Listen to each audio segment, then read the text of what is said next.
সাবেক উপদেষ্টা আসিফ মাহমুদ তিনি একসময় আমাদের সাথে রাজনীতি করেছেন এবং তার সাথে আমাদের সখ্যতা রয়েছে। তিনি পদত্যাগ করার আগের দিনও তার সাথে আমাদের বৈঠক হয়েছে।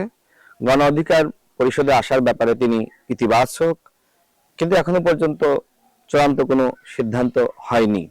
তিনি যদি আমাদের সাথে আসতে চান সেক্ষেত্রে তার যোগ্যতা এবং তার মর্যাদা অনুযায়ী আমরা তাকে সম্মানিত করব। আন্দোলন সংগ্রামে তিনি ভূমিকা রেখেছেন, বিশেষ করে গণ অভ্যুত্থানের তিনি নায়ক। তিনি চাইলে যে কোনো দলে যোগদান করতে পারেন অথবা নিজে নতুন দলও গঠন করতে পারেন, সেই স্বাধীনতা তার রয়েছে। যেহেতু আমরা একসাথে রাজনীতি করেছি এবং আমাদের সাথে তার সখ্যতা রয়েছে, সেক্ষেত্রে গণ অধিকার পরিষদে আসলে আমি মনে করি যে তার জন্য ভালো হবে।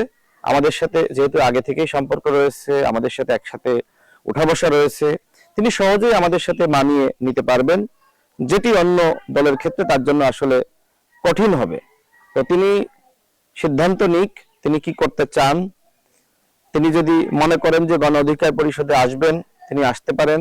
গণ অধিকার পরিষদের দরজা তার জন্য সবসময় খোলা রয়েছে।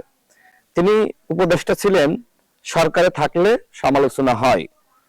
তার বয়স তো খুব বেশি না, বয়সে তরুণ। এই বয়সে তিনি হয়তো বেশ কিছু ভুলভ্রান্তি করেছেন। আমরা মনে করি যে বয়স বাড়ার সাথে সাথে তার পরিপক্কতা বাড়বে, তিনি অনেক কিছু বুঝবেন, শিখবেন, দেখবেন। তো আমার কাছে মনে হয় তার এই ভুলভ্রান্তিগুলো নিয়ে এই মুহূর্তে আলোচনা করা এটি আসলে সমীচীন নয়।